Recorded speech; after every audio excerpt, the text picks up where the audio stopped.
জাতীয় নির্বাচন সুষ্ঠু করতে অন্তর্বর্তী সরকারকে তত্ত্বাবধায়ক সরকারের ভূমিকায় আসতে হবে বলে মন্তব্য করেছেন বিএনপি মহাসচিব মির্জা ফখরুল ইসলাম আলমগীর। মঙ্গলবার সন্ধ্যায় যমুনায় প্রধান উপদেষ্টার সঙ্গে বৈঠক শেষে তিনি এ মন্তব্য করেন। মির্জা ফখরুল বলেন, নির্বাচন নিরপেক্ষ করতে প্রশাসন, পুলিশ ও বিচার বিভাগে নিরপেক্ষ লোক নিয়োগ দিতে হবে। সরকারের ভেতরে দলীয় কোনো ব্যক্তি থাকলে তাদের সরাতে হবে। প্রধান উপদেষ্টার সঙ্গে বৈঠক করতে সন্ধ্যা ৬টার কিছুক্ষণ আগে বিএনপি মহাসচিব মির্জা ফখরুল ইসলাম আলমগীরের নেতৃত্বে বিএনপির ৩ সদস্যের প্রতিনিধি দল পৌঁছায় রাষ্ট্রীয় অতিথি ভবন যমুনায়।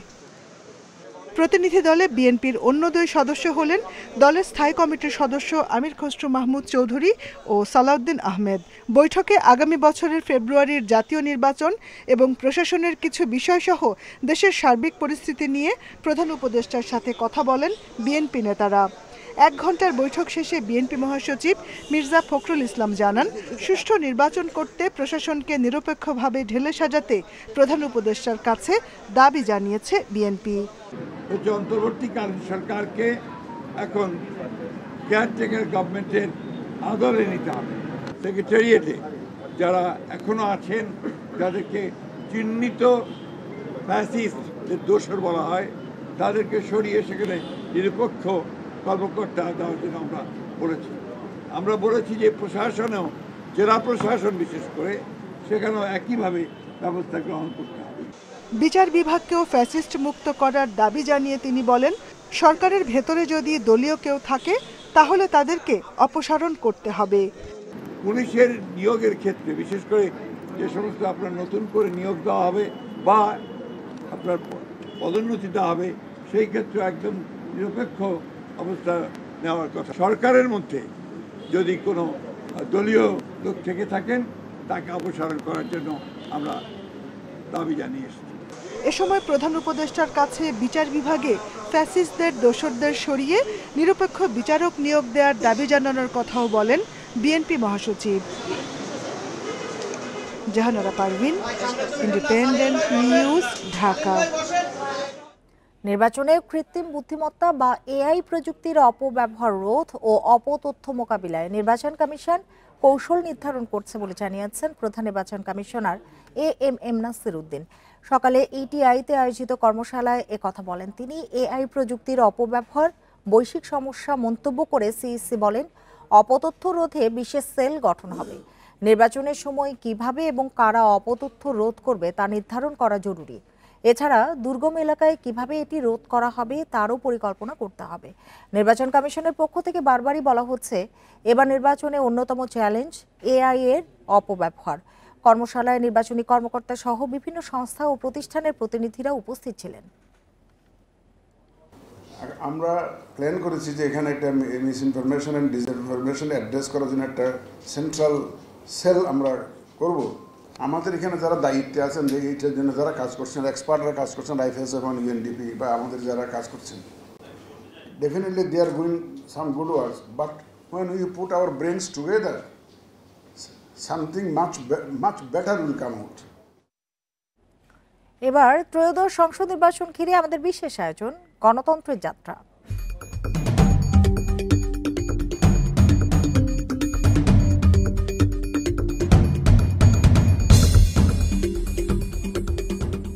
জোটবদ্ধ হয়ে নির্বাচনে আগ্রহী হলেও ত্রয়োদশ জাতীয় সংসদ নির্বাচনে ৩০০ আসনে যোগ্য প্রার্থী বাছাই করা আছে বলে জানিয়েছে জাকের পার্টি। প্রচারণার মাধ্যমে নির্বাচনের প্রস্তুতি চলছে বলেও জানালেন জাকের পার্টির মহাসচিব শামীম হায়দার। তবে জোটবদ্ধ হয়ে নির্বাচন করবে কিনা তার তফসিল ঘোষণার পরে খোলাসা করবে দল। গতানুগতিক রাজনৈতিক সংস্কৃতি থেকে বেরিয়ে আসার অঙ্গীকার করেছে ইসলামিক ধর্মভিত্তিক রাজনৈতিক দল জাকের পার্টি। তাদের সেই আকাঙ্ক্ষায় যুক্ত হয়েছে গেল বছরের গণ অভ্যুত্থান। তাই এখন রাজনৈতিক সংস্কারকেই নিজেদের স্লোগান হিসেবে নিয়েছে দলটি। সাফল্য না পেলেও গত ৩৬ বছর ধরেই মানুষের কল্যাণ ও বৈষম্যহীন রাষ্ট্রের স্বপ্ন নিয়ে রাজনীতির মাঠে নিজেদের অস্তিত্বের জানান দিয়ে যাচ্ছে জাকের পার্টি। এবারও এককভাবেই ৩০০ আসনে আগামী জাতীয় নির্বাচনে অংশগ্রহণের কথা বলছে দলটির মহাসচিব। বিভিন্ন জায়গায় চলছে প্রচারণার কাজও। ইউনিয়ন ভিত্তিক জনসভা কর্মসূচি শুরু করেছে। জনসভা শেষে র্যালি হচ্ছে। আমি যদি সংখ্যায় বলি, 4554টি ইউনিয়নে একটানা অবিরাম আগামী 31 অক্টোবর পর্যন্ত জনসভা অব্যাহত থাকবে। এখানে আমি জানিয়ে রাখতে চাই যে জনসভাগুলিতে আমরা ব্যাপক সাড়া পাচ্ছি। তবে তফসিল ঘোষণার আগে জোট নিয়ে কিছু বলতে নারাজ জাকের পার্টি। 18 কোটি মানুষের স্বার্থে নির্বাচনে জোটবদ্ধ হলে তা জনগণের জন্য ভালো হবে। জাকের পার্টি অবশ্যই তা সক্রিয়ভাবে বিবেচনা করবে। যখন তফসিল ঘোষণা হবে তখন হয়তো জাকের পার্টি নির্বাচনে যাবে কি যাবে না, কাদের সাথে আলোচনা হচ্ছে, কাদের সাথে ইনফ্যাক্ট জাকের পার্টি জোটে যেতে পারে, সেই বিষয়গুলি তখন পরিষ্কার হবে। বিদ্যমান রাজনৈতিক প্রেক্ষাপটে বর্তমান আইন শৃঙ্খলা পরিস্থিতি সুষ্ঠু নির্বাচনের জন্য যথেষ্ট অন্তরায় বলে মনে করে দলটি। রেজওয়ানুল হক, ইন্ডিপেন্ডেন্ট নিউজ, ঢাকা। আদালতের আদেশ অনুযায়ী গুমের মামলায় সাবেক ও বর্তমান 23 সেনা কর্মকর্তা সহ 30 আসামিকে গ্রেপ্তার করে কাল ট্রাইব্যুনালে হাজির করতে হবে। তবে গ্রেপ্তার না হলে আসামিরা চাইলে কাল নিজেরাই আদালতে আত্মসমর্পণ করতে পারবে বলে জানিয়েছে প্রসিকিউশন। মঙ্গলবার ব্রিফিংয়ে তারা জানায়, আইনের চোখে সব আসামি সমান, কারো পদমর্যাদা বিবেচ্য নয়। গুমের এই 2 মামলার প্রধান আসামি করা হয়েছে শেখ হাসিনাকে। আওয়ামী লীগের শাসনামলে গুম করে নির্যাতনের অভিযোগে 2 মামলায় শেখ হাসিনা, তারেক সিদ্দিকী, ডিজিএফআইয়ের সাবেক 5 মহাপরিচালক ও সাবেক ও বর্তমান সেনা কর্মকর্তা সহ 30 আসামির বিরুদ্ধে পরোয়ানা জারি করে আন্তর্জাতিক অপরাধ ট্রাইব্যুনাল 1। বুধবার তাদের ট্রাইব্যুনালে হাজির করার আদেশ রয়েছে। তবে মঙ্গলবার বিকালে ট্রাইব্যুনালে এক সংবাদ ব্রিফিংয়ে প্রসিকিউটর মনোয়ার হোসেন তামিম আরও জানান, বুধবার আদালতের আদেশ অনুযায়ী আসামিরা হাজির হলে সে ব্যাপারে সার্বিক প্রস্তুতি নিয়ে রেখেছে রাষ্ট্রপক্ষ। তবে তাদের গ্রেপ্তার করে হাজির করা কিংবা নিজেরা আত্মসমর্পণ না করলে পরবর্তী আইনি প্রক্রিয়া অনুযায়ী 2টি জাতীয় দৈনিক পত্রিকায় আসামিদের আত্মসমর্পণের আদেশ দিয়ে বিজ্ঞপ্তি জারি করবে ট্রাইব্যুনাল। ট্রাইব্যুনাল আইন অনুযায়ী যদি ওনারা হাজির হন অথবা গ্রেফতার করে ওনাদেরকে ট্রাইব্যুনালে হাজির করা হয়, ট্রাইব্যুনাল চাইলে তাদেরকে জামিন প্রদান করতে পারেন যদি তারা জামিন চায় এবং জামিনের গ্রাউন্ড থাকে, অথবা তাদেরকে জেল হাজতে প্রেরণের আদেশ দিতে পারেন। এদিকে 30 আসামির মধ্যে চাকরিতে থাকা 15 সামরিক কর্মকর্তাকে সেনা হেফাজতে রাখা প্রসঙ্গে প্রসিকিউশন জানায়, এই হেফাজত মানে গ্রেপ্তার নয়। আইনের চোখে গ্রেপ্তারি পরোয়ানা তামিল করবে আইন শৃঙ্খলা বাহিনী। ইতিমধ্যে বাংলাদেশের সাবেক প্রধান বিচারপতি কারাগারে আছেন। আপনারা জানেন যে সাবেক বেশ কয়েকজন মন্ত্রী যারা রাষ্ট্রের উচ্চতর অবস্থানে ছিলেন, ইভেন বাংলাদেশের সাবেক প্রধানমন্ত্রীর মামলা এখানে চলছে। সাবেক অনেক রিটায়ার্ড এবং সার্ভিং আর্মি অফিসারকেও এইখানের জুলাই গণহত্যার বা জুলাই মানবতাবিরোধী অপরাধের মামলায় নিয়মিত এখানে আনা হচ্ছে। এখানে আসামিকে আমরা সেটা দেখছি না, আমরা দেখছি যে আইন কিভাবে বলেছে আমাদেরকে। গুমের মামলায় আনুষ্ঠানিক বিচার শুরু হলে আদালতের অনুমতিক্রমে তা সরাসরি সম্প্রচার করা হবে বলে জানিয়েছে প্রসিকিউশন। তবে এই মামলার সাক্ষীদের নিরাপত্তার বিষয়ে সর্বোচ্চ গুরুত্ব দেওয়া হবে বলেও জানান তারা। Jahidul Bashar, independent news, Dhaka. ভারতের সঙ্গে শুধু একটি চুক্তি বাতিল হয়েছে, বাকিগুলোর অস্তিত্বই নেই। উপদেষ্টা আসিফ মাহমুদ এ সংক্রান্ত পোস্ট না দিলেও পারতেন বলে মন্তব্য করেছেন পররাষ্ট্র উপদেষ্টা। বিকেলে পররাষ্ট্র মন্ত্রণালয়ের ব্রিফিংয়ে এসব কথা বলেন তিনি। এক প্রশ্নের জবাবে তৌহিদ হোসেন বলেন, আন্তর্জাতিক 6টি সংস্থা আওয়ামী লীগের কার্যক্রমে নিষেধাজ্ঞা প্রত্যাহারের দাবি জানালেও তা মেনে নেওয়া সম্ভব নয়। সোমবার উপদেষ্টা আসিফ মাহমুদ সজীব ভুঁইয়া ফেসবুকে একটি পোস্ট দেন, যাতে তিনি দাবি করেন আওয়ামী লীগ আমলে ভারতের সঙ্গে সই হওয়া 10টি চুক্তি প্রকল্প বাতিল করেছে অন্তর্বর্তী সরকার। ফারাক্কা বাঁধ সংক্রান্ত প্রকল্পে বাংলাদেশের আর্থিক সহযোগিতা প্রস্তাব, এই ধরনের কোনো প্রকল্প নেই। এ নিয়ে প্রশ্নের মুখোমুখি হন পররাষ্ট্র উপদেষ্টা। চুক্তির নাম উল্লেখ করে জানান, ওই প্রকল্পগুলোর অধিকাংশের কোনো অস্তিত্ব নেই, আর পর্যালোচনা পর্যায়ে রয়েছে এমন প্রকল্পগুলোর সঠিক নামও তুলে ধরা হয়নি। সম্ভবত একজন উপদেষ্টা রিটুইট করেছেন তাদের একটা কমেন্ট সহ, কমেন্টটা নিয়ে আমি কোনো কমেন্ট করতে চাই না, হয়তো এটাও উনি না করলেও পারতেন। এখন যে তালিকাটা এসেছে ওখানে, এটা সঠিক না, এর অধিকাংশ এক্সিস্ট করে না। উপদেষ্টা জানান, ভারতীয় প্রতিরক্ষা কোম্পানি GRSI এর সঙ্গে টাক বোট সরবরাহের চুক্তিটি বাতিল করা হয়েছে। এছাড়া চট্টগ্রাম ও বাগেরহাটে প্রস্তাবিত ভারতীয় অর্থনৈতিক অঞ্চল বাতিলের বিষয়টি প্রক্রিয়াধীন রয়েছে এবং আদানি থেকে বিদ্যুৎ কেনা সহ কয়েকটি চুক্তি পর্যালোচনা পর্যায়ে রয়েছে। চট্টগ্রামের Mongla port for movement of goods to and from India between Bangladesh and India. এটা বাতিল হয়নি। একটাই চুক্তি আসলে বাতিল করা হয়েছে, বেশ কিছু পুনর্বিবেচনা পর্যালোচনা চলছে। ভারতের ত্রিপুরা রাজ্যে পিটুনিতে নিহত 3 বাংলাদেশি চোরা কারবারি ছিল বলে দাবি করেছে ভারত। এ প্রসঙ্গে ব্রিফিংয়ে তিনি জানান, দিল্লির এ বয়ান ঢাকা গ্রহণ করেনি। ভারতের বয়ান হয়তো আমরা গ্রহণ নাও করতে পারি, অবশ্যই কোনো দেশের আইনেই এটা অ্যালাউ করে না। সুষ্ঠু তদন্ত এবং বিচারিক প্রক্রিয়া চাই। এদিকে হিউম্যান রাইটস ওয়াচ সহ 6টি আন্তর্জাতিক মানবাধিকার সংগঠন আওয়ামী লীগের রাজনৈতিক নিষেধাজ্ঞা প্রত্যাহারের অনুরোধ জানিয়ে প্রধান উপদেষ্টাকে চিঠি দিয়েছে। সে প্রসঙ্গে উপদেষ্টা বলেন, তাদের সব দাবি মানা সম্ভব নয়। হিউম্যান রাইটস সংগঠনগুলি তাদের কাজ করবে, সরকারের পক্ষে তাদের সব কিছু মেনে নেওয়া কখনোই সম্ভব হবে না। অবশ্যই আমরা যখন কোনো মানবাধিকার নিয়ে যখন কোনো কনসার্ন আসে সেটাকে আমরা বিবেচনায় নিই এবং সরকারের পক্ষে যেটুকু সম্ভব সেটা করা হয়। তৌহিদ হোসেন বলেন, ইউক্রেন বা রাশিয়ার পক্ষে যুদ্ধ করতে কোনো বাংলাদেশিকেই সরকার অনুমতি দেয়নি। নাফিজাতুল্লাহ, ইন্ডিপেন্ডেন্ট নিউজ, ঢাকা। বাড়ি ভাড়া ও ভাতা বৃদ্ধির বিষয়ে অর্থ মন্ত্রণালয়ের প্রজ্ঞাপন জারির পর আন্দোলন প্রত্যাহার করলেন এমপিওভুক্ত শিক্ষকরা। মঙ্গলবার অর্থ মন্ত্রণালয়ের প্রজ্ঞাপনে জানানো হয়, 1 নভেম্বর 2025 থেকে এমপিও শিক্ষকদের বাড়ি ভাড়া মূল বেতনে 7.5% নির্ধারণ করা হয়েছে। আগামী বাজেটে তা 15% উন্নীত করার কথাও জানানো হয়। টানা 10 দিন অবস্থান কর্মসূচি পালনের পর শেষ পর্যন্ত দাবি আদায় করেই আমরণ অনশন প্রত্যাহার করলেন এমপিওভুক্ত শিক্ষকরা। মঙ্গলবার দুপুরে শিক্ষা উপদেষ্টার সাথে শিক্ষক প্রতিনিধিদের বৈঠকের পর আন্দোলন প্রত্যাহারের ঘোষণা দেয়া হয়। অর্থ মন্ত্রণালয়ের প্রজ্ঞাপনে বলা হয়, 2 ধাপে বাড়ি ভাড়া 15% উন্নীত করা হবে। আজকের এই ঘোষণা যেটা হলো যে 5% থেকে 7.5% এই 7% এই বছর এবং আগামী বছর এটা পুরোটা উন্নীত হয়ে 17%, 15% সেটা হবে। সরকারের সামর্থ্য, এটাও আমাদের বিবেকবান শিক্ষক হিসাবে আমরা এটা বিবেচনায় নিয়েছি। ওনারাও কিছুটা এগিয়ে এসেছেন, আমরাও এগিয়ে এসেছি, সব মিলে আমরা একটা সুন্দর সমাধান হয়েছে। এর আগে রোববার এমপিওভুক্ত শিক্ষকদের বাড়ি ভাড়া 5% বৃদ্ধি করে প্রজ্ঞাপন জারি করে অর্থ মন্ত্রণালয়। তবে তা পর্যাপ্ত নয় দাবি করে আন্দোলন অব্যাহত রাখেন শিক্ষকরা।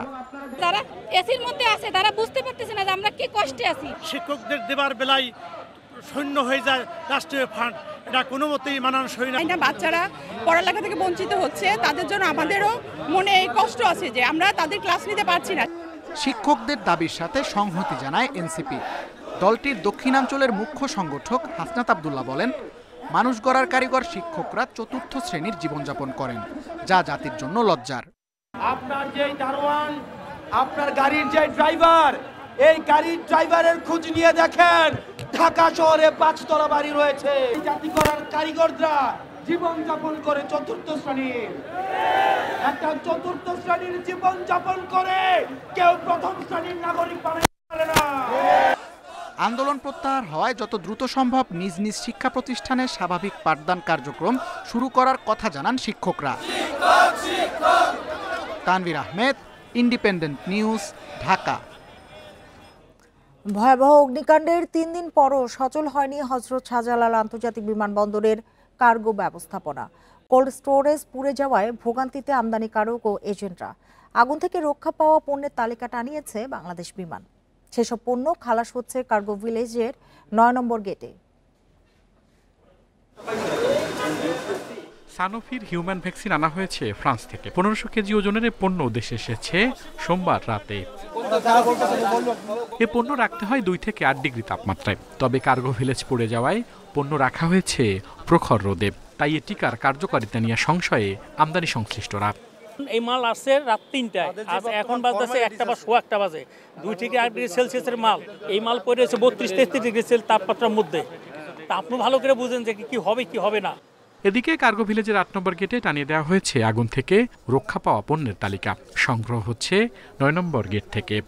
লিস্ট করে এখানে দিয়ে দিতে কোন কোন মাল পড়া যায় নাই ওইখানে সুরক্ষিত আছে, সেই মালগুলার লিস্টটা দেখা যারা মাল আছে এখানে তার নিতে পারবে। এই লিস্টের ভিতরে পাইনি, কিন্তু আমার হাতের লেখা আমরা একটা লিস্ট পাইছি, এটার ভিতরে এক পিস দেখাচ্ছে যে পুরে নাই। দ্রুত কার্গো ব্যবস্থাপনা স্বাভাবিক না হলে আরো বড় ক্ষতির মুখে পড়ার শঙ্কায় আমদানিকারকরা। সব দিক দিয়ে এলোমেলো। এই যে সকালবেলা 2টা ডকুমেন্ট দিয়েছি মাল আনার জন্য, এ পর্যন্ত আমরা হাতে পাইনি। যেখানে প্রায় প্রতিদিন 700 থেকে 800 মাল বের হয়। তো বিমানে যে ভিতরে লেবাররা আছে ওদেরকে হাতে পৌঁছা দিলে ওরা ওই পণ্যটা ওখানে নিয়ে এসে কাস্টমারটাকে চেক করে সিভিল এভিয়েশন সব কিছু চেক করে যদি প্রপার আমার মাল হয় তাহলে আমাদেরকে মালটা দিয়ে দেবে। অগ্নিকাণ্ডের পর পরিস্থিতি সামলাতে পণ্য খালাসের সময়সীমা আরও কমানো হয়েছে। পরিবেশ স্বাভাবিক না হওয়া পর্যন্ত 24 ঘন্টাই পণ্য খালাসের ঘোষণা দিয়েছে কর্তৃপক্ষ। আল আমিন হোসেন, ইন্ডিপেন্ডেন্ট নিউজ, ঢাকা। ছাত্রীর পরিকল্পনাতেই হত্যা করা হয় জগন্নাথ বিশ্ববিদ্যালয়ের শাখা ছাত্রদল নেতা জুবায়েদ হোসেনকে। অভিযুক্ত ছাত্রী বর্ষা আর তার পুরনো প্রেমিক মাহির মিলেই পরিকল্পনা করে 23 দিন ধরে। পুলিশ বলছে একই সঙ্গে জুবায়েদ আর মাহিরের সাথে প্রেম ছিল বর্ষার।